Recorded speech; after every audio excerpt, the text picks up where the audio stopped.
Créateur et créé, l'auteur de la vie éternelle.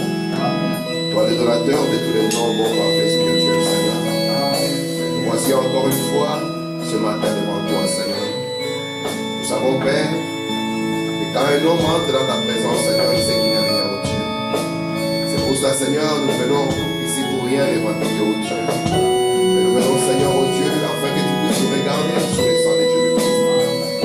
Que tu puisses nous recevoir, au Dieu. Et que de toi, nous puissions recevoir la vie, Seigneur. Si nous sommes venus en ce lieu, Père, c'est parce que nous avons beaucoup d'attentes et beaucoup de besoins, Seigneur. Tu es l'époux de notre âme, Seigneur. Et nous voulons, oh Dieu, que par ton amour et par ta grâce, tu puisses briser les pains de vie pour nous, Seigneur. Amen. Parce que nous sommes ici, oh Dieu, pour manger la chair du Fils de l'homme, Seigneur.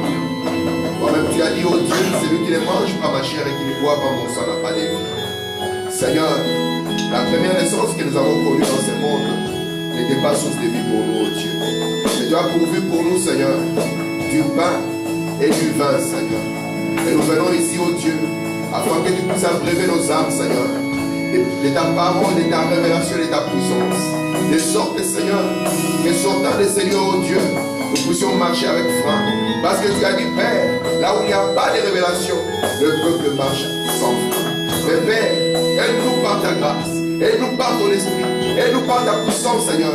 Que de sorte, oh Dieu, quand ta parole va descendre, Seigneur, qu'elle puisse rencontrer nos besoins, Père. Amen. Et que tu puisses voir, oh Dieu, et amener, Seigneur, les bénédictions consacrées, oh Dieu, pour lesquelles Christ est mort. De sorte, Seigneur, que chaque maladie soit vaincue, que chaque problème soit vaincu, oh Dieu, et que les peuples partent ici avec des familles spirituelles étant fortifiés d'avoir été dans ta présence. Mets l'homme de côté, Seigneur. Parle à nos cœurs, Seigneur, alors que nous sommes ici avec toi, au nom de Jésus-Christ. Amen.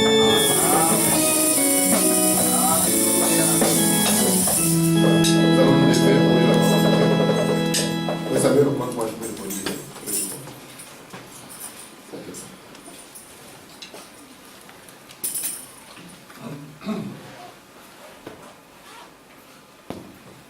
Nous allons lire Apocalypse au chapitre 1er.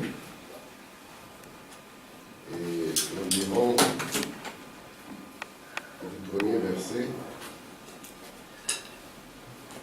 jusqu'au 3e, et puis vous allez vous asseoir, mais moi je vais continuer la lecture jusqu'à la fin de ce chapitre.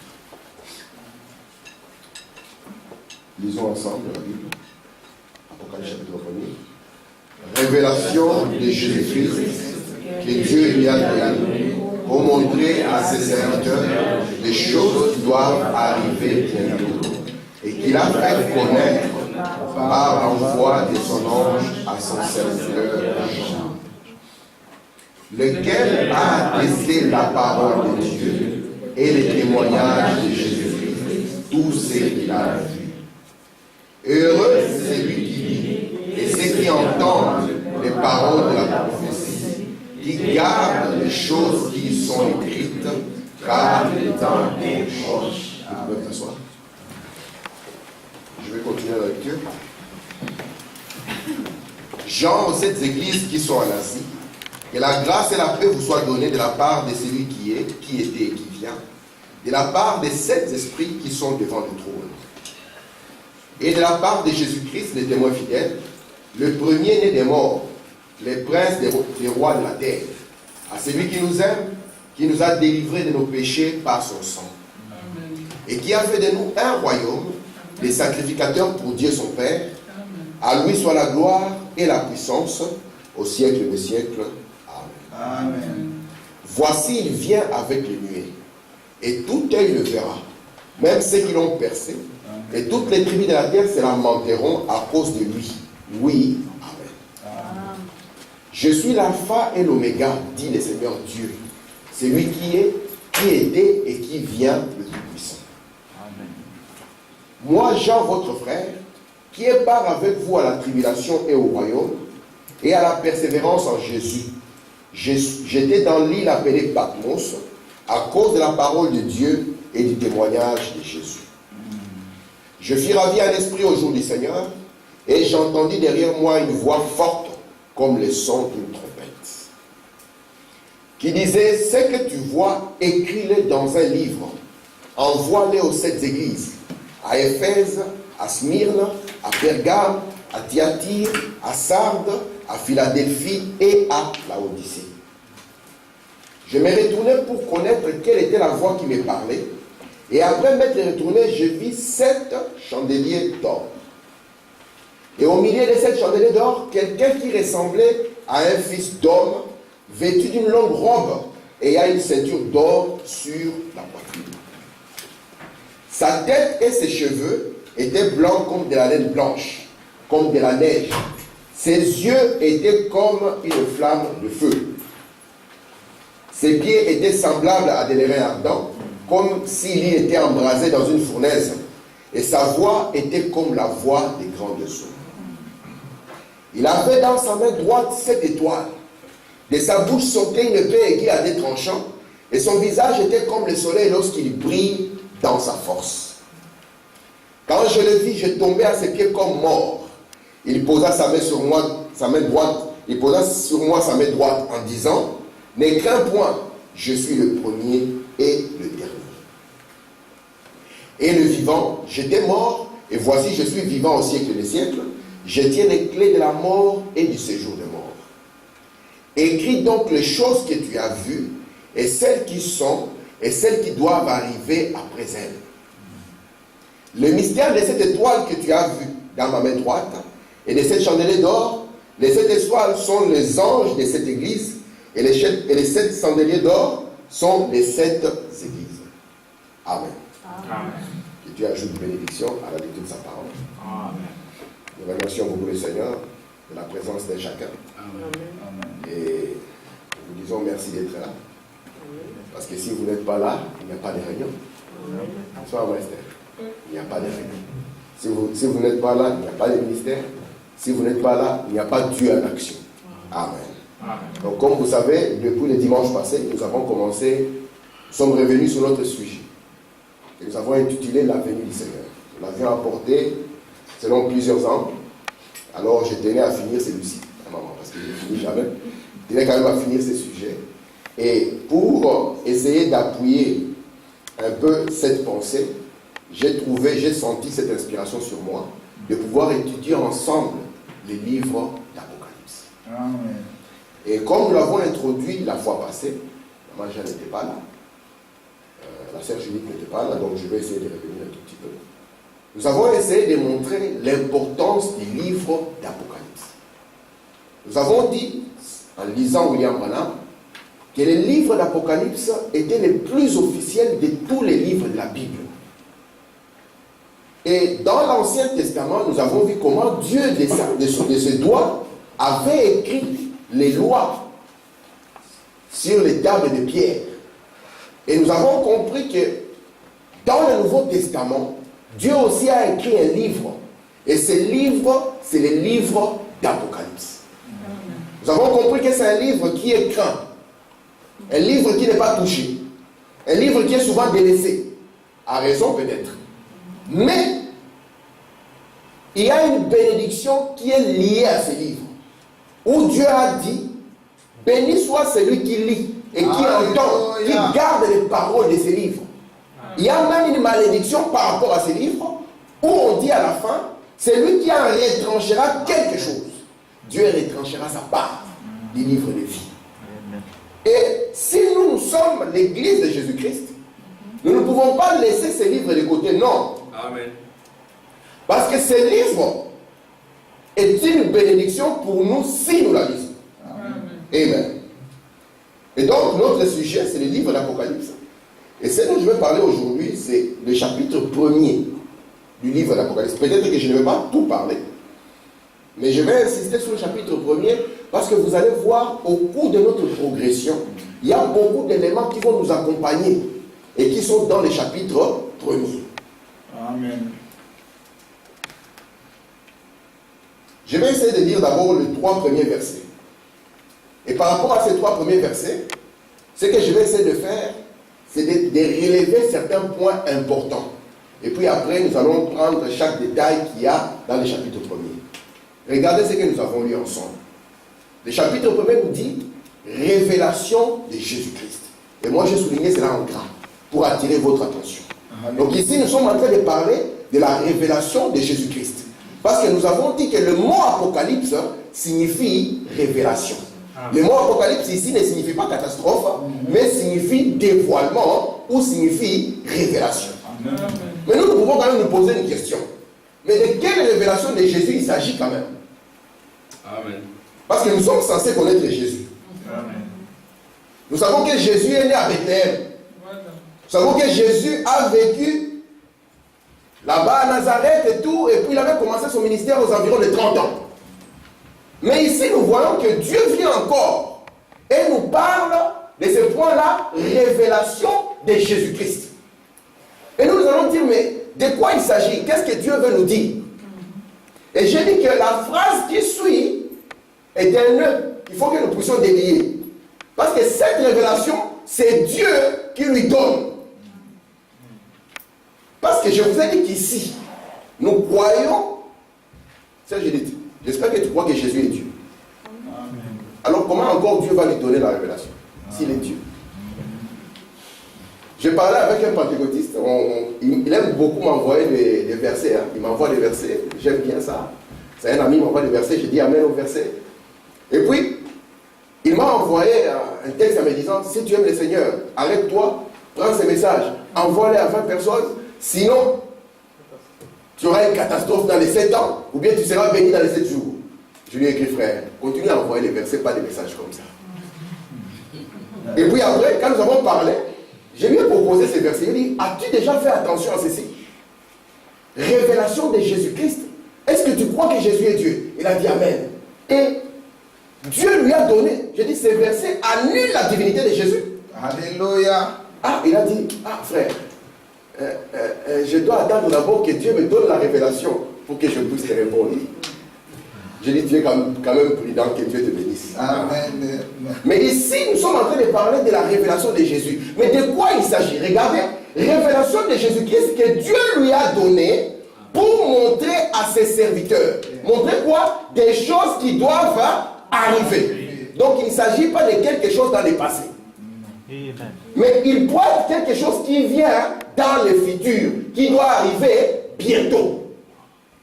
Ce que nous allons faire en découpant ceci, laissons d'abord la partie que Dieu lui a donnée. Oubliez ça. Oubliez d'abord ça. On va revenir sur ça et vous allez voir comment Dieu lui a donné. Amen. Mais prenons révélation de Jésus-Christ qu'il a reçu de Dieu, mais pour montrer à ses serviteurs les choses qui doivent arriver bientôt et qu'il a fait connaître par l'envoi de son ange à son serviteur Jean.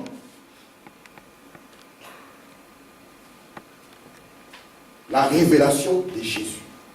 Frère Branham nous dit que la révélation dans la vie d'un chrétien a une importance capitale. Et elle dépasse même ce que les chrétiens pensent par rapport à la révélation. Parce que si Dieu ne vous donne pas la révélation, vous n'irez nulle part. Vous le croyez? Amen. C'est pour ça que nous croyons aussi que le livre d'Apocalypse, même sa position dans la Bible est correcte. Comme je l'ai dit la dernière fois, faisons passer. Ceci. Le mot grec pour révélation est apocalypse, qui signifie dévoilement. J'ai pris ces mots et j'en ai étudié le sens. L'apocalypse, c'est comme un sculpteur qui fait une grande statue et la couverte d'un voile. Maman Jeanne, est-ce que tu comprends ça? C'est comme si je fais une statue. Je fais ma statue, quand personne n'a encore vu ça, je prends un habit, un voile, je couvre. Si tu regardes, est-ce que tu sauras ce qu'il y a? Non. Tu peux avoir une idée. Tu peux penser que c'est une voiture, alors que c'est une chaise. Tu peux penser que c'est une maison, alors que c'est un avion. Tu vas regarder, tu n'auras jamais une compréhension exacte aussi longtemps que le voile sera là. Amen. Maintenant, regardez. Il dit, puis il vient, déchire ses voiles, révélant ce qui se trouve dessous. C'est un dévoilement. Dans la manière de faire de Dieu, Dieu ne dévoile pas son plan au début. Non. Dieu va faire ces choses, il fait ces choses. Une fois qu'il a fini de le faire, c'est là où maintenant il ouvre le voile et là vous pouvez voir. Amen. Et dire, ah, c'est ce qui s'est passé. Et c'est ça le sens d'Apocalypse. C'est pour ça que le prophète nous a dit, parlant de ceci, il nous a dit, remarquez que c'est aussi l'accomplissement des Écritures. L'accomplissement complet. Et il est placé au bon endroit. Frère Neville, on n'a pas placé l'Apocalypse au début. Il est placé au bon endroit à la fin de la Bible. Amen. La révélation quant à sa situation est placée au début. Non. La révélation quant à sa situation, elle est placée à la fin. Donc, on va dire, Dieu d'abord finit une chose. Quand il a fini, maintenant il va révéler. C'est pour ça que quand Jésus était venu, il a accompli chaque écriture qu'il y avait dans l'Ancien Testament. Amen. Et à la fin, il dit maintenant, tout est accompli. Amen. Vous êtes avec moi? Amen. Il dit, avec une bénédiction pour celui qui lit et qui entend, et une malédiction pour celui qui ajoute. C'est le canon complet de l'écriture, c'est l'absolu. Maudit soit l'homme qui dit que ces livres, on n'en a pas besoin, il ne faut pas toucher à ça. Non, il faut toucher à ces livres. Parce que c'est le livre de Jésus. Et Jésus a envoyé non pas à n'importe qui, il a envoyé seulement à ses serviteurs. C'est ce que nous avons. Gloire à Dieu. Et celui qui n'est pas le serviteur, il va se disqualifier lui-même. Il dira, attention à ça. Jean a mangé du piment africain. Parce qu'il est différent du poivre ici. Hein. Le piment africain, lui, il ne rigole pas. Regardez un peu. Il y a une belle citation ici. Apocalypse chapitre 1er, paragraphe 117. Regardez. Vous ne pouvez pas planter du blé au printemps et les récolter au même moment. C'est pour ça que si vous voulez faire des affaires dans la vie, le conseil prophétique, et que moi je suis un homme d'affaires, je viens dire, frère Samuel, donne ton argent aujourd'hui, demain tu seras riche. N'entrez pas dans cette affaire. Amen. Non. Parce que Dieu ne fait pas des choses comme ça. Gloire à Dieu. Si je donne ton argent aujourd'hui, demain. Si tu fais ça ici, les gens sont avisés, s'ils sont intelligents, ils savent que ça c'est une escroquerie. Parce que le moyen sérieux, ce n'est pas de donner l'argent aujourd'hui, demain tu deviens riche. Non. Amen. Au Congo, beaucoup de gens ont pleuré. Avec tous les mouvements qu'il y a. Amen. Les Ngouma, toutes les histoires là qu'on connaît. Et ça continue jusqu'aujourd'hui. Parce que les gens veulent être riches du jour au lendemain. Dieu ne fait pas comme ça. Amen. Dieu, quand il voulait remplir la terre, il n'a pas dit, je vais la remplir en un jour. Non. Il a placé la sémence. Amen. Et il a dit à la sémence, tu vas te multiplier. Amen. Et c'est pour ça que le prophète dit, vous ne pouvez pas planter du blé au printemps et les récolter en même temps. Non. Il dit, vous plantez une sémence, elle croît jusqu'à maturité. Quand l'homme a voulu faire le malin, il a dit le temps de Dieu est trop long. Lorsque nous plantons, lorsque nous avons des poules, ça tarde. Nous allons faire vite. Ils ont fait vite. Qu'est-ce que ça a produit? Des maladies. Regardez maintenant ici. Parce que Dieu aussi a une sémence. Jésus avait dit dans Jean 12, il dit là-bas, si un grain, vous voyez, si un grain ne meurt pas, il reste seul. Mais si le grain est planté, vous voyez, il va se multiplier et il va arriver à maturité. Continuons l'écriture. Dieu plante sa parole. Vous croyez que la parole c'est une sémence? Amen. C'est pour ça que nous vous disons ici, Maman Jeanne, lorsque tu reçois la promesse de Dieu, c'est une sémence. Plante-la dans ton cœur. Même si ça n'arrive pas aujourd'hui, sache que c'est le mystère de la croissance secrète. William Branham dit, lorsque vous mettez un grain dans le sol, chaque 2 minutes, vous n'allez pas ouvrir pour regarder. Est-ce que tu commences à pousser? Si vous faites ça, vous allez tuer les grains. Prenez la promesse de Dieu, mettez cela dans votre cœur. Parce que votre cœur, c'est la terre qui est censée faire croître cette promesse. Amen. Et rester fidèle jusqu'à son accomplissement. Amen. Si l'Éternel a dit, je suis l'Éternel qui te guérit de toutes tes maladies, le psaume 103, verset 3, prenez cela comme une sémence. Plantez cela dans votre cœur. Ne regardez à rien d'autre.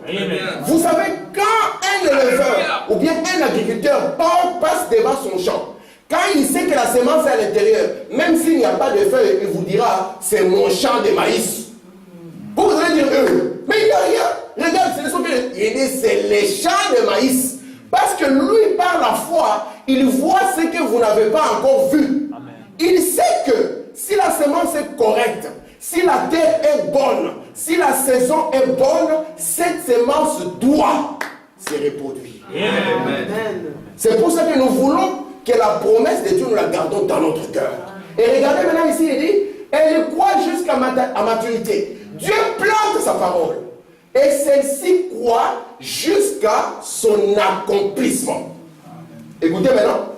Et alors, nous regardons en arrière. Vous êtes avec moi? Amen. Nous regardons en arrière et nous disons, c'était bien cela. Oui, c'est sûr. Nous comprenons après qu'elle ait été révélée. Donc, le Jésus que Dieu va planter, il faut qu'il croisse jusqu'à maturité, jusqu'à accomplissement. Et alors, nous allons nous retourner, nous regardons. Ah, c'était bien cela. Vous voyez le livre d'Apocalypse, comment il est très capital. Amen. Si nous ne l'avons pas, nous ne pourrons pas comprendre le message que Dieu avait pour nous, ses serviteurs, pour le futur. Amen. Amen. Amen. Lisons cette citation. Parce que c'est ça ce qui m'introduit dans le sujet. Vous vous souvenez, la fois passée, c'est ici où je m'étais un peu arrêté. Le paragraphe 156, toujours d'après chapitre 1er. Ayant vu les 3 premiers versets, nous pouvons dresser le décor. Le premier verset, c'est la révélation de Jésus-Christ. Amen. Amen. Amen. Frère Neville, le dévoilement de Jésus. Qu'est-ce qu'on va encore nous dévoiler sur lui? Qu'est-ce qu'on va nous dire sur Jésus que nous n'avons pas? Nous avons les 4 évangiles qui nous ont parlé de la vie de Jésus sur la terre. Mais qu'est-ce qu'on va encore nous dire? Le deuxième nous montre qu'elle fut donnée à Jean par un ange. Jean l'a reçu par un ange. Nous allons voir qui est cet ange. Parce que nous devons voir qui est cet ange. Nous avons dit que les livres d'Apocalypse, ce ne sont que symboles après symbole. Alléluia. Mais par la grâce de Dieu, nous allons ouvrir symbole après symbole. Amen. Parce que nous sommes arrivés au point où nous pouvons regarder derrière et dire, ah, donc c'est là. Alléluia. Regardez maintenant. Et le troisième, c'est la bénédiction pour ceux qui lisent. Amen. Donc le livre d'Apocalypse s'ouvre par la révélation de Jésus-Christ. Aujourd'hui, prenez tous les chrétiens, amenez-les ensemble. Amen. Posez la question, qui est Jésus? Vous allez partir avec autant de définitions depuis que vous êtes venus. Parce que la même question avait été posée par Jésus dans Matthieu 16. Qui dites-vous que je suis? Moi, le Fils de l'homme. Déjà, c'est Israël, où ils connaissent le vrai Dieu, ils ont commencé. Les uns disent, les autres disent, ceux-là disent, les musulmans disent, les bouddhistes disent. Parce que chaque personne doit parler. Et puis là, Jésus se retourne et dit, pour vous maintenant, qui dites-vous que moi, je suis? Amen. Et ce livre commence, il veut nous révéler qui est Jésus-Christ. Amen. Non pas dans le passé, mais dans le futur. Amen. Amen. Alléluia. Yes, sir. Amen. Parce qu'aujourd'hui, Jésus, il est là. Est-ce que tu connais Jésus? Quand nous disons que beaucoup ne connaissent pas Jésus, nous savons ce que nous sommes en train de dire. Amen. Oui, c'est vrai. Vous savez que Israël, c'est à Israël que Dieu s'est révélé. Je dis qu'ici, nous ne présentons pas les dieux du Congo, les dieux des États-Unis. Nous prions et nous croyons au Dieu d'Israël. C'est lui qui dit, je suis le Dieu d'Abraham, les dieux d'Isaac et les dieux de Jacob ou d'Israël. Quand Jésus était venu au temps des Juifs, il était l'accomplissement de tout ce qu'Israël attendait. Amen. Parce que c'est Dieu qui avait dit, je viendrai moi-même. Pas que je vais envoyer l'envoyé spécial, non. Je viendrai moi-même et je vous sauverai. Amen. Quand il est venu lui-même pour sauver Israël, tout le monde a dit, montre-nous le Père. Vous êtes avec moi? Amen. Quand il est venu, tout le monde dit, montre-nous le Père. Ah, mais C'est pour cela que ce livre s'ouvre sur la révélation de Jésus-Christ. Amen. Amen. Ça, c'est dit ça va. La révélation de Jésus-Christ. Amen. Avançons. Le paragraphe 105. Le premier verset est le dévoilement de Christ. Amen. La révélation ou le dévoilement. Écoutez. Oh, comme les derniers âges et la venue du Seigneur ont été cachés aux apôtres, ils ont posé la question. Nous verrons c'est quoi la question. Mais un seul a vécu pour avoir la révélation. Ça c'est Jean. Amen. Et encore n'a-t-il pas compris, il n'avait pas compris ce qu'il voyait. Amen. Pourquoi? Parce que l'histoire ne s'était pas encore faite. Tout ce que Jean a vu, il écrivait seulement. Parce que la même vision que Jean a eue, Daniel l'a eu aussi, dans Daniel 12. Lorsqu'il commence à écrire, il dit, mais Seigneur, explique-moi un peu ceci. Dieu lui dit, non, cette vision et cette prophétie doivent être serrées. Vous comprenez ça? Donc les gens essaieront de lire, ils ne comprendront pas. Même Jean, quand il écrivait, il n'avait pas la révélation complète. Il voyait les choses et les écrivait en symbole. Parce que la venue du Seigneur et les derniers âges lui avaient été cachés. C'est clair jusque-là? Amen. Le premier verset, c'est le dévoilement de Christ. C'est pour ça qu'il dit, laissons d'abord que Dieu lui a donné. On va revenir sur ça et on va montrer. Je suis ici maintenant, dans l'exposé. L'écrivain et non l'auteur de ces livres, c'est l'apôtre Jean. Parce que nous croyons que Jean était comme les secrétaires. Si moi je prends Maman Jeanne comme mon secrétaire, la lettre, ce n'est pas Maman Jeanne qui va la signer. Même si c'est elle qui tape. Moi je dirais Maman Jeanne, on commence à l'Ost le 20 mai 1965. Maman Jeanne écrit à l'Ost le 20 mai 1965. Mais à la fin, maintenant, il me donne pour que moi je puisse signer. C'est exactement ce qui s'est passé. Vous avez entendu la lecture lorsque j'ai fait. On a dit à Jean, ce que tu vois, écris-le dans un livre. C'est pour ça qu'on dit que l'écrivain, mais pas l'auteur, c'est Jean. Parce que Jean, ce qu'il a écrit ne venait pas de lui. Amen. Il écrivait seulement ce qu'il voyait, selon l'ordre qui lui avait été donné, d'écrire ce que tu vois. Maintenant, écoutez, ce livre n'est pas la biographie des gens, mais la révélation de Jésus dans les futurs âges de l'Église. Amen. Amen. C'est une révélation future de ce que sera Jésus. Écoutez, au verset 3, il est appelé une prophétie. Donc une prophétie, c'est quelque chose qui va arriver. Amen. Écoutez, c'est bien ce qu'il est. On a coutume de désigner ce livre comme l'Apocalypse des gens, ce qui est incorrect. C'est la révélation de Jésus-Christ donnée à Jean pour les chrétiens de tous les âges. Amen. Amen. Donc Alléluia. c'est quelque chose qui vient. C'est pour ça qu'on dit révélation de Jésus-Christ que Dieu lui a donné pour montrer à ses serviteurs les choses qui arrivent bientôt. Donc ce n'est pas quelque chose qui vient pour donner la biographie des gens, ni même la biographie de Jésus. Amen. C'est pour ça que vous verrez ici, on ne vous parlera jamais de Marie ici. Vous n'allez pas entendre, oh, Nazareth là-bas et tout ça et tout. Non. Alléluia. Amen. On va dire, toi que Jésus commence à changer les formes. Il quitte Nazareth, on ne parle plus de Nazareth. Les gens disent, ah, on connaît Jésus, on connaît Jésus. Qui est Jésus? Vous savez que Jésus, après sa mort et sa résurrection, vous devez faire attention. Amen. Vous risquez de le confondre. Alléluia. Même les disciples qui ont marché avec lui, une fois qu'il est mort et ressuscité, personne ne le connaissait. Amen. Gloire à Dieu. Amen. Amen. Écoutez cette suite d'événements.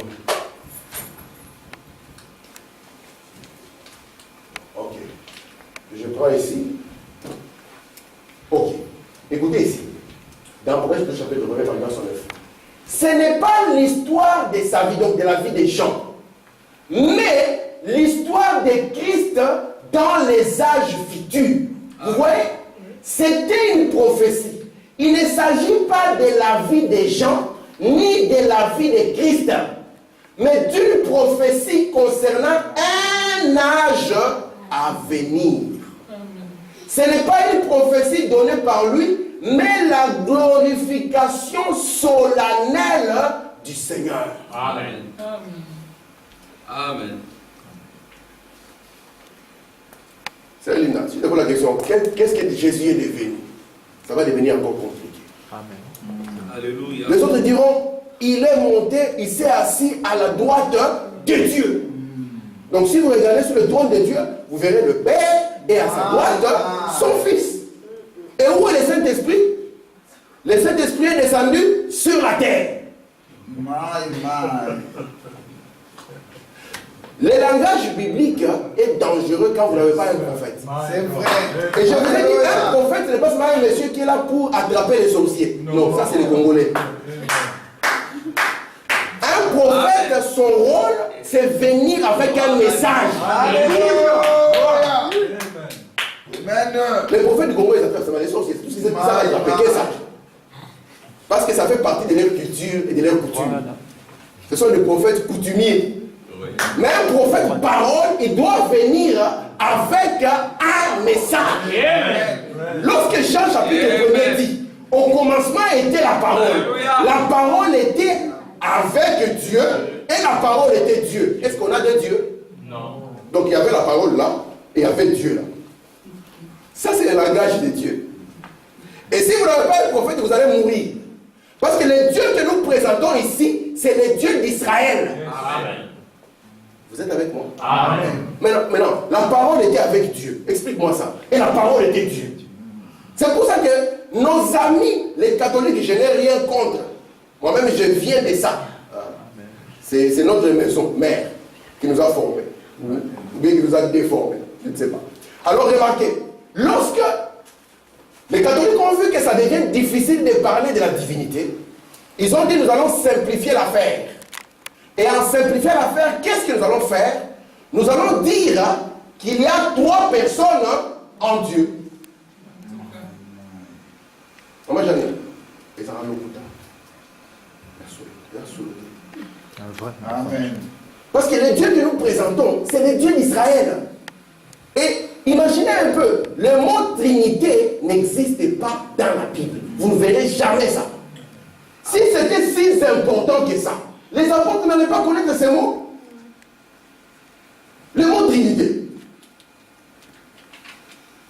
Laissez-moi vous parler juste en quelques mots avant de continuer sur ce sujet. Nous croyons tous que Jésus est le Fils de Dieu. Amen. Parce que lui-même il disait, Dieu est mon Père. Alléluia. Maintenant, si on dit qu'il y a 3 personnes en Dieu, vous ne pouvez pas être une personne si vous n'êtes pas une personnalité. Et si vous êtes un bon catholique profond comme moi je le fais, vous allez comprendre que le Père n'est pas le Fils, que le Fils n'est pas le Saint-Esprit, que le Saint-Esprit n'est pas le Père. Mais pour la naissance de Jésus, Alléluia, on a dit à la Vierge Marie que c'est le Saint-Esprit qui viendra te couvrir de son ombre. Maintenant, qui est le Père? Le Père ou le Saint-Esprit? Jésus commence à avoir 2 papas. Ça devient dangereux. Mais nous croyons qu'il y a un seul Dieu. Amen. Qui a été dans la paternité, dans la filiation et dans le Saint-Esprit. Comment? Lorsque Dieu vient se révéler à Israël, parce que vous savez que si vous n'avez pas la révélation de Dieu, vous n'aurez jamais de victoire. Amen. Moïse était un grand général égyptien qui avait été entraîné chez les Égyptiens. Et Moïse, comme il était entraîné, écoutez-moi, faites attention, que les enfants restent en place pour qu'ils ne me dérangent pas. Et comme Moïse a été entraîné, vous allez voir que Moïse a essayé de libérer Israël de sa propre force. Cela n'a pas marché. Au point même que quand il a tué quelqu'un, il avait peur pour sa vie, il a fui. Mais quand Moïse, un jour, il avait vu un buisson ardent. Il avait du feu, mais le buisson ne brûlait pas. Quand il s'est avancé, il a entendu une voix sortant de ses feux. Je suis le Dieu d'Israël. Amen. Il s'est révélé à Moïse. Il a dit, mon nom c'est Je suis. Amen. Vous êtes avec moi? Amen. À partir de là, Moïse a été changé. Il n'avait plus peur de rien. Maintenant, il était vieux parce qu'il avait fait 40 ans là-bas, 80 ans. Il est retourné tout seul avec une femme pour aller faire tomber tout un grand puissant royaume. Pourquoi? Parce qu'ils connaissaient Dieu. C'est pour ça que la Bible dit, ceux qui connaîtront leur Dieu accompliront des exploits. Amen. Et il s'est révélé, il dit, je suis. Mais remarquez qu'Israël n'a jamais connu son nom. Vous savez ça? Amen. Il savait seulement qui il était. On l'a appelé Seigneur. Jusqu'aujourd'hui, Israël connaît la loi. Si vous trouvez un juif, il ne pourra jamais prononcer le nom de Dieu en vain. Jamais. Il va vous dire Adonai. Il dira jamais Dieu comme ça. Non, non. Parce qu'il sait que Dieu ne prononce pas son nom en vain. Et c'est un nom qu'Israël ne connaissait pas. C'est pour ça que Moïse vient, il dit Dieu, lorsque ce peuple va me demander qui t'a envoyé, qu'est-ce que je leur dirai? Quel est ton nom? Il leur dit, dis-leur que je suis. Amen. Et dans cette lumière, parce que lorsqu'Israël va sortir, la même lumière que vous voyez ici, c'est pour ça que cette photo est ici. Beaucoup de gens se posent des questions, cette photo est ici à cause de ça. Vous voyez ça? Amen. On va tu vois ça. Cette lumière. Amen. La Bible dit que Alléluia. Israël était Gloire à Dieu. conduit la nuit par une colonne de feu et le jour par une colonne dénuée. Et nous avons les deux. Nous avons la nuit ici. Alléluia. Et nous avons la colonne de feu là-bas. Nous savons où nous nous posons. Très bien. Vous êtes avec Gloire à moi? Dieu. Amen. Amen. Et remarquez maintenant, dans Alléluia. cette lumière, il était le Dieu qui était au-dessus d'Israël. Personne ne pouvait le toucher. Alléluia. S'il descendait sur une montagne, si quelqu'un s'approchait de la montagne, il devait mourir. Maintenant, le Dieu qui était au-dessus d'Israël, il désirait aussi être au milieu d'Israël. Pas un autre Dieu, pas un deuxième personnage, pas un troisième monsieur, mais le même Dieu. Amen. Amen. C'est pour ça que Jésus Alléluia. dit, tu n'as voulu ni sacrifice, ni offrande, tu m'as formé un corps, un temple, une tente, un tabernacle. Et Alléluia. c'est pour cela que ce lieu-là est descendu sous la forme d'une colonne de feu et a tabernaclé au milieu d'Israël. On l'a appelé Dieu avec nous. Et là, c'est le Fils maintenant. Nous allons le voir plus loin lorsque nous parlerons de Dieu révélant à son Fils. Amen. Et en troisième position, ce n'était pas la finalité. Jésus avait dit, il dit, écoutez, encore un peu de temps, et le monde ne me verra pas. Mais vous me verrez, parce que je serai avec vous, et même en vous. Donc le même Dieu qui était en haut, au-dessus d'Israël, qui était venu au milieu de nous, il voulait maintenant habiter dans nous. Amen. C'est ce qu'on appelle le Saint-Esprit. Ça ne fait pas trois personnes. C'est Dieu qui est en train de descendre. Jusqu'à ce qu'il veuille devenir Sœur Jeanne. Dieu. Alléluia. Devenant Sœur Jeanne. C'est tout un voyage. Vous voyez ça? Dès l'Ancien Testament, Dieu descendant, sa condescendance, il crée d'abord sa tente par laquelle il va purifier la race jusqu'à ce que Dieu devienne une sœur, Dieu devienne un frère. Amen. C'est pour ça que c'est la révélation de Jésus-Christ des œuvres futures. Amen. Gloire à Dieu. Amen. Amen. Ce n'est pas la biographie de Jésus. Très bien. Amen. Même si dans Matthieu, j'ai donné la biographie de Jésus. Mais ici, il ne s'agit pas de la biographie de Jésus. Il s'agit de Jésus au futur. Amen. Amen. Amen. Regardez, quel est le futur dont il est question. L'écrivain de ce livre est Jean, Jean le divin, qui a écrit cela aux générations futures. C'est adressé aux 7 anges, nous allons voir qui sont, de cette période distincte de l'âge chrétien. L'âge qui va des jours des apôtres jusqu'à la venue du Seigneur. Très bien. Et on continue. Les âges apparaissent chacun successivement depuis l'ascension de notre Seigneur jusqu'à son retour. Amen. Donc, c'est la période où Jésus va se révéler depuis son ascension jusqu'à ce que le Seigneur retourne. Maman Jeanne, depuis que tu es enfant, tu as entendu, Jésus reviendra. Il reviendra. Il reviendra. Jésus reviendra, maman. Ça a commencé. Il est parti. De la même manière qu'il est parti, de la même manière il est retourné. Et maintenant, cette révélation, elle va prendre cette période de temps-là. Amen. Depuis son ascension jusqu'à son retour. Ça va, maman Jeanne? Amen. La révélation de Jésus. Ça va, maman Jeanne? Maman Jeanne, ça va? Oui. Si ça va pas, tu me dis non. Mais les questions, il faut les écrire et les poser. D'accord? Amen. Donc, cette révélation, donc Jésus, on va voir ce qu'il va faire. Amen. Quelles seront ses actions durant cette période depuis qu'il est monté jusqu'à ce que Jésus retournera. Parce que Jésus, s'il dit, je m'en vais et je reviendrai, Jésus ne peut pas mentir. Amen. S'il a dit que je vais et je reviendrai, ça signifie qu'il doit revenir. Amen.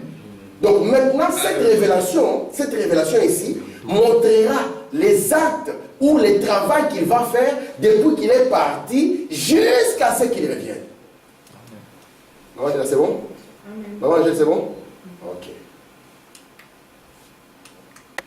Alors, regardez. Je prends ici la question et réponse sur les épaules. Je suis au paragraphe 509. Écoutez le prophète. Maintenant, observez. La chair et le sang ne t'ont pas révélé ces choses. Revenant au Seigneur Jésus. Vous savez qu'ici, il est en train de paraphraser Matthieu chapitre 17. Lorsque Pierre dit, alors qu'il a posé la question, qui je suis moi Jésus? Les uns disent, tu es le prophète Jérémie. Ce n'est pas faux. Jésus, lorsque Jérémie était sur la terre, il exprimait la vie de Jésus. William Branham dit, lorsque vous ouvrez la Bible, si vous ne voyez pas Jésus dedans, vous avez mal lu. Parce que la Bible entière, son rôle est de révéler Jésus-Christ. Amen. Amen. C'est pour cela que vous pouviez voir que Jérémie a exprimé Jésus, Moïse a exprimé Jésus, tous les prophètes ont exprimé Jésus. Amen. Amen. C'est pour ça qu'on dit, les uns disent que tu es Jérémie. Jésus n'a pas dit c'est faux. Il a dit oui, je sais que Jérémie m'a exprimé. Mais il dit, mais à vous, qui dites-vous que moi je suis? C'est là où Pierre s'élève. Il dit, tu es le Messie, le Christ, le Fils du Dieu vivant. Amen. Donc ça, c'était une onction au-dessus d'un prophète. Amen. Vous êtes avec moi? Amen. Regardez maintenant. C'est là où il dit, ce n'est pas la chair et le sang. William Madame m'a expliqué ce que ça signifie. Ce n'est pas parce que tu m'as vu multiplier le pain que tu dis, je suis le Messie. Non. Amen. Un jour, j'ai parlé avec ma mère. J'aime beaucoup parler avec elle. J'ai pris beaucoup pour elle. Alors, je lui ai dit, maman, quelle est la condition pour que l'Église proclame quelqu'un un saint? Maman m'a dit, parce que je ne sais pas, hein, si par exemple il y a quelqu'un de bien qui a vécu dans la forêt d'Amazonie, personne ne l'a connu, qui va le proclamer? C'est pour ça que nous n'avons pas besoin de gloires humaines. Amen. J'ai dit, maman, c'est quoi la condition pour qu'on proclame quelqu'un saint? Maman a dit, écoutez, il doit y avoir des miracles dans sa vie. J'ai stoppé, maman, j'ai dit, tu connais Saint Jean-Baptiste? Maman a dit, oui, je connais. J'ai dit, quel est le miracle? Ma mère a vu que la fourmi de l'église s'est écoulée. J'ai dit, il n'y a eu aucun miracle dans sa vie. Amen. Amen. Mais Jésus dit de lui qu'il est le plus grand de ceux qui sont nés des femmes. Amen. Et il dit que c'est le plus grand des prophètes parce que tout ce que les prophètes ont attendu, Jean lui l'a présenté. Amen. Amen. Et Jésus dit ici, ce n'est pas la chair et le sang. Ce n'est pas parce que j'ai fait des miracles, que j'ai multiplié du pain, que ceci ou cela, que tu dis ça. Il dit non. Parce qu'il y a des gens, parce que tu es gentil avec lui, que tu es un bon frère, il dit vraiment ce frère rempli de l'Esprit de Dieu. Si ce n'est pas la révélation, demain il va t'arracher ça. Il va te retirer l'Esprit de Dieu. Alléluia. Et c'est pour ça qu'il dit ici, ce n'est pas parce que je suis une bonne personne que tu le dis. Mais parce que c'est le Père, la révélation vient du Père. Et parce que c'est mon Père qui est dans le ciel qui te l'a révélé. Et il dit ici, sur ce roc, la révélation de Jésus-Christ, sur ce roc, je bâtirai mon église. Amen. Et lorsque nous arrivons dans Apocalypse chapitre 1er, nous voyons que Jésus veut commencer à bâtir cette église. C'est pour ça qu'il revient encore avec la même chose, la révélation de Jésus-Christ. Amen. Ouais, ça va. Alors il dit, et les portes de l'enfer ne peuvent pas prévaloir contre elle. C'est ce qu'il a dit. Nous avons écouté ici le vendredi, possédant les portes de l'ennemi. Donc la seule des choses qui vous garde, c'est la révélation. Et la révélation de qui? La révélation de Jésus-Christ. Amen. Non, maman, j'avais dit, cette fois-ci, je suis perdu. Frère, qu'est-ce que tu as à te dire? Moi, j'en ai beaucoup pas clair. Hein, moi, ça sera clair. Il ne faut pas que tu réfléchisses beaucoup, ça va devenir clair. Avançons. Il dit ici, la révélation spirituelle. Je te dis que tu es Pierre, je te donne les clés du royaume. Parce que tu as un canal spirituel ouvert entre ici et le ciel. Lorsque Jésus était sur la terre, tous les gens de l'église les qualifiaient de Belzébul. Commençant par les souverains sacrificateurs. Alors il dit, ah, aujourd'hui nous savons que tu as un démon, que tu es un samaritain. Mais lorsque Jésus est allé chez les pécheurs, notamment la femme au puits, qui était une prostituée, lorsqu'elle a regardé Jésus, Jésus lui a posé une question. Il dit d'abord, femme, donne-moi à boire. Parce que nous croyons que Jésus a besoin que nous donnions aussi de l'eau. Amen. Amen. Et remarquez maintenant, il lui dira, va chercher ton mari. La femme lui dit, je n'ai pas de mari. Parce que c'était une femme prostituée. Et Jésus lui dit, effectivement, tu dis vrai. Les 5 là, les premiers là, n'étaient pas tes maris. Même Ambroise qui est à la maison n'est pas ton mari. Mais le vrai mari est ici. C'est le 5e. Vous êtes avec moi? Amen. Lorsque cette femme l'a regardé comme ça, elle a compris, non, ce n'est pas un homme normal. Comment il a connu Pierre, Paul, Jacques et tous ceux qui sont passés avant les saints, et Ambroise qui est à la maison, il les connaît. C'est pour ça qu'il a dit, ah, on nous avait dit ces choses. Qui? Toi, tu vas le dire encore? On nous avait dit que quand le Messie viendrait, William Branham dit, elle était avec Dieu dès avant la fondation du monde. C'est pour ça qu'il y avait un canal spirituel ouvert entre elle et le ciel. Amen. Là où le grand pape de l'époque ne voyait pas, une prostituée pouvait voir. Amen. Et dire, moi je vais descendre. Et dire aux gens, venez voir. La promesse qu'on avait attendue, elle est là. Il n'a pas fait parce que Jésus était de sa tribu. Hein? Non. Parce que dans les églises, c'est comment hein, les histoires des tribus. L'église des Italiens. Après les repas, on mange des spaghettis. C'est l'église des Italiens. Hein, après les services. L'église des Belges, là, on mange des frites. Il n'a pas fait parce qu'il était de sa tribu, non. Il a fait parce qu'il a reconnu quelque chose. Amen. Amen. Et c'est pour ça que Jésus dit, c'est là où moi je bâtirai mon église. Je la bâtirai sur quoi? Je la bâtirai sur la révélation. Amen.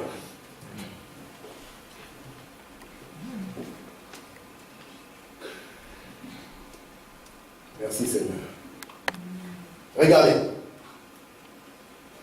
La chair et le sang. Tu n'es jamais allé dans un séminaire. Tu n'as jamais été à l'école. Tu n'as jamais pris un cours de théologie. Mais tu es dépendant de Dieu et Dieu te l'a révélé. Cela se relie parfaitement dans les Écritures. Nous ne croyons pas à une révélation qui brise les Écritures. Elle est fausse. Amen. Si une révélation brise les Écritures, croyez qu'elle n'est pas de Dieu. Amen. Même si un homme produit des miracles, si après il vous dit quelque chose qui n'est pas dans les Écritures, il ne faut pas croire ça. Moi, je vais me poser la question. Papa Tim, tu connais quand même qu'il y a des gens qui ont vu l'apparition de la Vierge Marie? Je dis oui, je connais, même dans notre maison, il y a une maman qui était venue, qui avait vu la Vierge Marie. Quand on était petit, on était autour d'elle, il y avait la bénédiction de Dieu. C'était merveilleux. Puis après, quand on a regardé dans les Écritures, on s'est posé des questions. Je n'ai pas dit qu'elle n'a pas vu. Je ne dis pas ça. Je ne nie pas. Il se peut qu'elle ait vu. Mais si votre vision ne correspond pas aux Écritures, oubliez cette vision. Amen. Parce que, quand est-ce qu'on va le voir lorsqu'on va découvrir l'ange? Un ange qui vient, qui ne témoigne pas de Jésus. Jésus, c'est la parole. Sachez que même Satan peut se déguiser en ange. Mais aujourd'hui, les gens, ils veulent prendre leur expérience, le mettre au-dessus de la parole de Dieu. Ça ne marchera pas. Amen. Même si tu pries, tu vois vraiment un ange, beaucoup de lumière, le mur s'écoule et te dit, Linda, ma fille, je t'envoie dans le monde, va prêcher l'évangile et dis aux gens que je viens bientôt. Si tu viens chez moi, je te dirais, maman Linda, oublie ça. Alléluia. C'est pas Dieu. Dieu ne peut pas contredire sa parole. C'est pour ça que Jésus, quand il vient, il dit, je ne suis pas venu pour abolir la parole. Un seul iota de cette loi ne tombera pas. C'est comme ça que nous connaissons Dieu. C'est Dieu qui avait dit dans la loi des prophètes. Il dit, lorsque vous verrez un prophète qui viendra, s'il prophétise quelque chose, si la chose s'accomplit, ne courez pas maintenant. Il a prié pour les malades. Les malades sont guéris. N'est-ce pas Jésus qui a dit, en ces jours-là, beaucoup viendront. Il n'a pas dit. Il n'a pas dit ça. Je crois qu'un chrétien, il prie pour les malades, Dieu guérit les malades. Mais je ne crois pas que toute personne qui prie pour les malades, Dieu est avec eux. Non. Parce que ce qui guérit, ce n'est pas l'homme, c'est votre foi. Yes, sir. Amen. Et c'est pour ça que la guérison, vous pouvez l'avoir n'importe où. Même dans la maison d'un ganga. C'est vrai. Oui, parce que c'est votre foi. Jésus vous dira, il vous sera fait. Parce que même ces gens-là, il va essayer de stimuler votre foi. Il te dira, tu vois cette feuille, c'est ce qui a guéri Marie-Jeanne là-bas. Pourquoi il est en train de faire ça? En train de te donner confiance pour que ta foi, parce que tu crois déjà qu'il y a une puissance qui guérit. C'est pour ça que, quand est-ce que vous savez que c'est Dieu? Lorsqu'on vous maintient dans la parole. Amen. C'est pour ça que nous savons que même s'il y a eu quelque chose qui s'est passé avec ces messieurs, il est faux. Parce qu'il ne peut pas garder les gens dans les Écritures. Amen. Vous comprenez ça? C'est très important. Ils n'ont pas amené une autre révélation en dehors de la parole de Dieu. Il doit rester dans la ligne droite. Amen. Un jour, je parlais avec maman. Toujours avec maman. Maman m'a dit, Tim, tu sais, hein, les prêtres là, ils n'ont pas de femmes parce que Jésus avait dit, dans Matthieu là-bas, il a dit que si vous abandonnez femmes, enfants et tout, et vous me suivez, vous aurez votre récompense. J'ai dit, maman, ça semble beau, mais c'est ton interprétation. Parce que cette interprétation ne peut pas passer de Genèse à Apocalypse et rester droit. J'ai dit pourquoi? La Bible dit que celui qui abandonne sa famille est pire qu'un païen. Comment Jésus maintenant va amener les gens à devenir pire que des païens? J'ai dit encore, la Bible dit ici qu'un évêque doit être marié d'une femme. J'ai dit alors comment est-ce qu'il dit, maman, tu crois que ça n'est... Alors j'ai dit, maman, est-ce que toi aussi tu tues Jésus? Elle m'a dit, oui, je suis. J'ai dit, mais pourquoi tu ne m'as pas abandonné? Là, il a dit, ah, ce n'est pas tout à fait ça. La parole doit rester dans sa continuité. Amen. De Genèse jusqu'à Apocalypse. Maman dit, lorsque Dieu dit qu'une femme ne prêche pas, c'est la continuité de Genèse jusqu'à Apocalypse. Comme dit, le frère dit, regarde là-bas, la femme samaritaine, elle a couru, elle a témoigné. Qu'est-ce qu'on a dit qu'elle a prêché? Elle a témoigné. Comme toi, tu peux témoigner à ton voisin. Ma soeur, tu vois, Dieu a envoyé un prophète. Amen. Mais regarde, mais oui, il a fait dans l'Ancien Testament des prophétesses. Mais parce que tu ne connais pas la parole, quand on ne connaît pas, on demande. Amen. Parce que Dieu ne peut pas briser sa continuité. Yes, sir. Dans l'Ancien Testament, c'est lui qui représentait le ministère, c'est les sacrificateurs. C'est pour ça que vous ne verrez aucun sacrificateur femme. Le prophète était le pouvoir politique. C'est celui qui gérait les choses et qui pouvait les... Mais quand on service dans les temples, c'était les sacrificateurs. Amen. Et vous ne verrez jamais une sacrificateur. Voilà. Vous êtes avec moi? Amen. Et quand nous entrons maintenant dans le Nouveau Testament, nous trouvons que c'est la même continuité. Yes, sir. Une maman, elle vient, cette maman, elle prie. Frère Branham me dit, je crois qu'une femme a la capacité de prêcher. je crois. Mais Dieu a dit, tu ne le feras pas. Amen. C'est Dieu qui a dit ça. Et il faut même continuer. Je crois qu'elle peut avoir les dons. Tous les dons comme un homme. Mais Dieu a dit, quant à la prédication, moi j'ai dit, niet. Et si vous aimez Dieu, vous direz aussi, ah là le Seigneur a dit, ce n'est pas mon terrain. Même si je peux avoir une église, imaginez aujourd'hui les grandes mamans du Congo et du monde entier qui ont prêché. Vous avez dit, maman, là c'est faux. Avec tout l'argent qu'elle mange, c'est foutu. Hein? On va faire comment? Là, maintenant, si elle est forte, elle va pousser son mari. Même si le mari ne sait pas parler, on va le coacher chaque soir. Écoutez. Nous disons vers la fin, encore 5 minutes. Écoutez. On commence à entrer dans les sujets qui vont nous montrer comment Dieu a révélé cela à Jésus.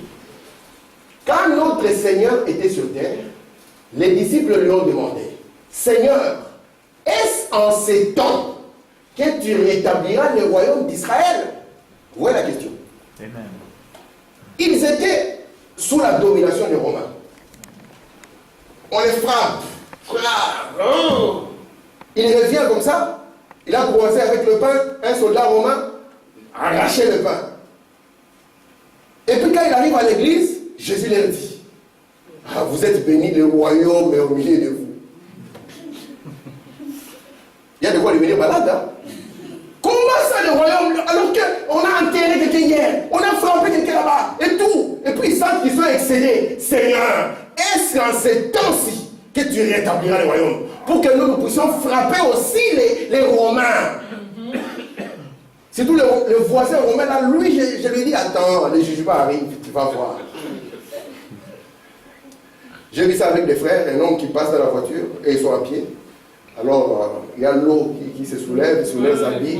Les frères disent, au jour du jugement, j'ai doré. Et aussi, c'était pareil. Il disait, ces Romains, on va s'en charger. Alors, Seigneur, est-ce que c'est maintenant? William Branham dit, ils avaient en tête le royaume terrestre de Jésus. Amen. Donc, ils savaient que nous sommes les amis de la première heure.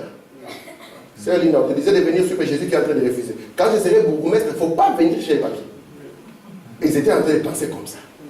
C'est pour ça qu'ils ont posé la question, est-ce qu'en ces temps que tu rétabliras le royaume d'Israël? Jésus répondit, ce n'est pas à vous de connaître les temps. Ce sont des temps ou les moments. Personne ne les connaîtrait à ces moments-là. Même les fils ne les connaissaient pas. Frère, ça devient difficile. Tu as dit qu'il est Dieu. Comment il ne le connaît pas? Nous allons le voir. Amen. On continue. Mais après sa mort, son ensevelissement, sa résurrection et son ascension dans la gloire, il reçut de Dieu la connaissance de l'avenir de l'Église. Lorsque Jésus était sur la terre, il ne connaissait pas l'avenir de son Église. Jésus n'était pas venu donner sa vie parce qu'il y avait une récompense. C'est ça le christianisme qu'il y a aujourd'hui. Le christianisme qu'il y a aujourd'hui, maman Jeanne, viens donne ta vie à Jésus, et puis Jésus à retour. Toi tu donnes, tu donnes. Si toi tu donnes une donne, tu vas faire quoi? Tu vas dire, je vais chercher celui qui donne le mieux. Il n'y a plus l'amour. Les chrétiens du temps ancien, ils ont donné leur vie. Amen. Sans attendre quoi que ce soit, ils ont donné leur vie. Amen. Et Jésus, quand il est venu, il a dit, si quelqu'un veut me suivre, doit prendre sa croix. C'est pour ça que Branham dit, même s'il m'envoie en enfer, je l'aimerai toujours. C'est Paul qui dit, qu'est-ce qui nous séparera de l'amour de Dieu? Est-ce que parce qu'on manque l'argent, on n'est plus un chrétien?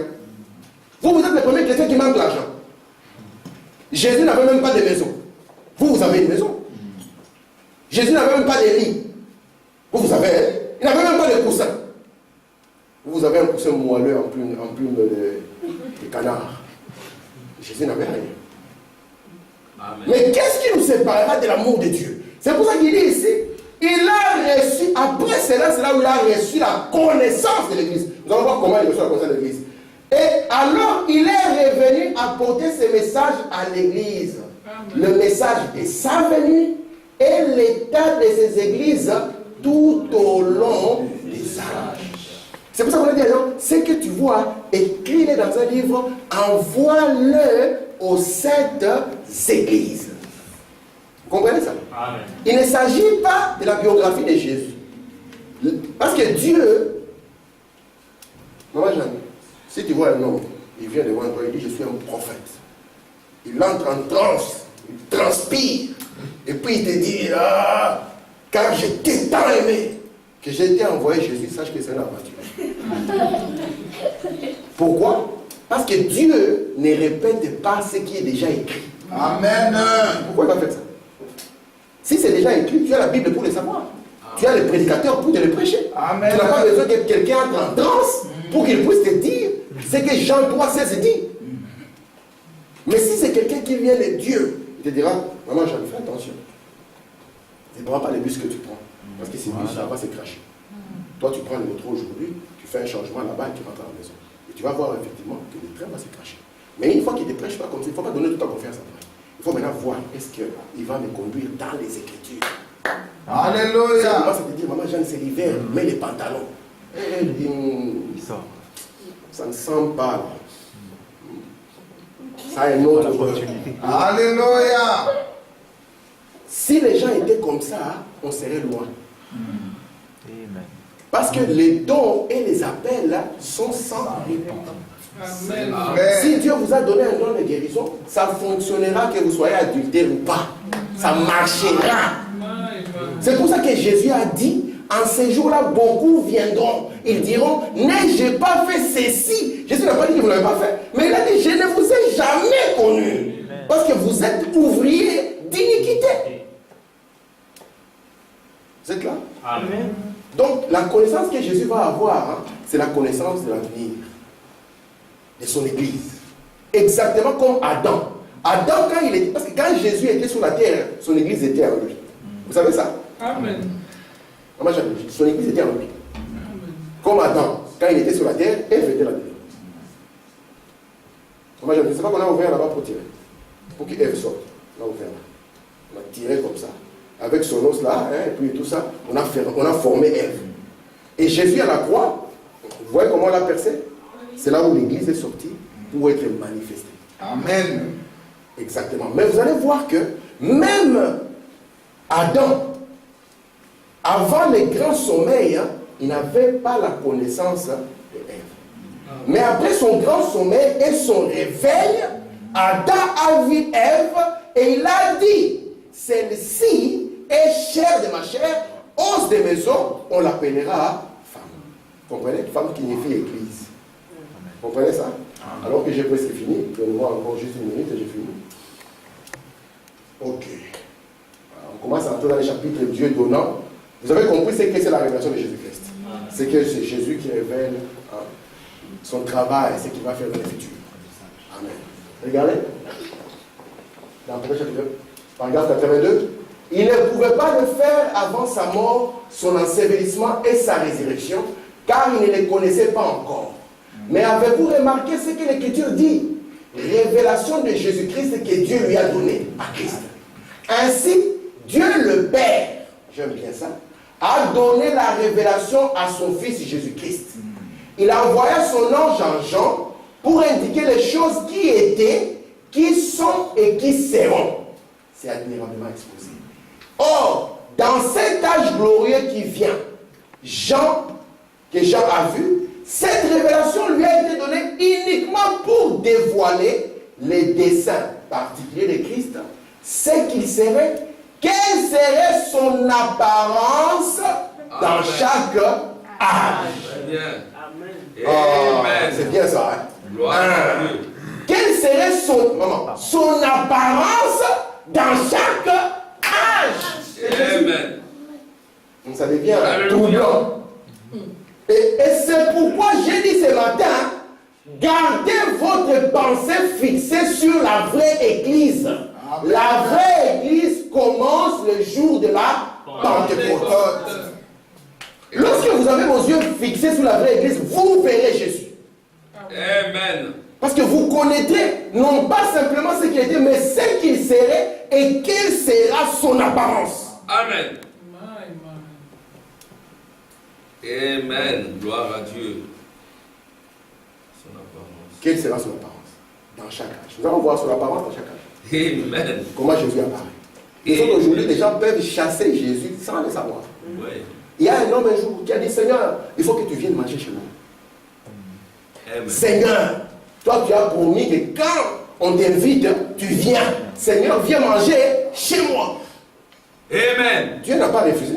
Gloire à Dieu. Oui, madame dit, Dieu respecte les rendez-vous. Amen. Et à l'heure où vous avez Alléluia. fixé, il entend la porte. Bing, bing. Là, vous avez mis les bougies, les mouchoirs dans les verres et tous les couteaux qu'on garde sous l'armoire. Là, c'est ceux qui sortent parce que Dieu vient manger. Et quand il ouvre la porte comme ça, c'est un clochard. Il dit, mais c'est quoi ça? Toi, tu ne sais pas que j'attends quelqu'un. J'ai faim, est-ce que je peux manger? Là, le clochard là-bas derrière et tout ça. Et puis après, le clochard part. Et il attend. Il attend. Il attend. Le Seigneur vient. Il attend. Il attend. Et puis le soleil dit, Seigneur, comment tu as promis? Le Seigneur dit, mais je suis venu. Mais tu ne m'as pas accueilli. Est-ce que ce n'est pas la même chose que Martin, Saint Martin avait vu? Lorsqu'il avait vu un clochard, il faisait froid. Il a pris son manteau, comme les militaires avaient leur cape. Il a pris sa cape, il a coupé en deux. Et il a couvert ce clochard. Et lui s'est couvert de la moitié. Et après, il a vu la vision de Jésus ouvert avec cette cape. Alléluia. Dieu au-dessus de nous. Dieu avec nous. Tout le monde l'aime. Tout le monde veut voir Jésus avec la barbe et une soutane. Là, on dira, j'ai vu Jésus. Mais ils ont oublié que la troisième dispensation, c'était Dieu dans les frères. Amen. Amen. Et c'est pour ça que Jésus avait dit, c'est lui qui fera ça à l'un de ses petits. Amen. C'est à moi. Alléluia. Amen. Amen. Une semence qui entre en terre, elle a un seul grain. Lorsqu'elle sort comme des grains multiples. Amen. Gloire à Dieu. Et ici, nous avons la révélation de Jésus-Christ dans les âges à venir. Mais nous allons voir comment est-ce que Dieu lui donne. Finissons par cette citation. Amen. Gloire à Dieu. J'avais encore 2 3 slides, mais je m'arrête là. Il dit ici, c'est pourquoi, lorsque nous voyons la révélation multiple de notre Seigneur, je vous ai dit que Christ, c'est le mystère de Dieu. Depuis l'Ancien Testament. Maman Jeanne, devant Moïse, il dit, je suis moi. Allez lire dans votre Bible, Jean 8, 58. Jésus est devant les gens. On va voir que ces garçons n'a jamais parlé français. Il dit, avant qu'Abraham fût, je suis. En bon français, on dirait, avant qu'Abraham fût, j'étais. Mais il dit, avant qu'Abraham fût, je suis. Et lorsqu'il rencontre Paul sur les chemins de Damas, il relie les deux. Je suis Jésus. Vous voyez ça? Amen. Je suis Jésus. Et lorsque Pierre vient, il dit quoi? C'est Jésus que vous avez crucifié. Dieu l'a rendu Seigneur et Christ. Et William Branham dit, ça fait Jésus, Seigneur, Jésus, Christ. Vous voyez ça? Amen. Alors, multiple. Il dit, nous voyons la révélation multiple de notre Seigneur. Qui il est, ce qu'il est. Si quelqu'un ajoute quelque chose à cela, ou en retranche quoi que ce soit, c'est de la fausse prophétie. Amen. La révélation de Jésus dont on va parler ici, ne considérera pas ce qu'il a été. On va y revenir. Il dit, beaucoup ont essayé de dire qu'ils avaient reçu quelque chose de plus après cela. Mais ceci est la révélation complète du Seigneur Jésus dans les âges de son Église et dans son jour. Une révélation de notre Seigneur. Le mot grec dévoilé signifie quelque chose qui avait été caché et révélé. C'est la révélation de Christ. Alléluia. Moi, c'est le livre de l'Apocalypse, ça va s'ouvrir doucement. Jésus. Nous voulons connaître qui est Jésus. C'est très important. Si vous ne connaissez pas qui est Jésus, vous serez les plus malheureux. Vous serez comme au temps d'Éphèse, où il y avait des gens qui adoraient le Dieu inconnu. Et nous croyons qu'à l'ouverture du 7e sang, Alléluia. Nous savons qui est Dieu. Amen. C'est qui il est. Amen. Quelle est sa nature. Amen. Et comment il vit.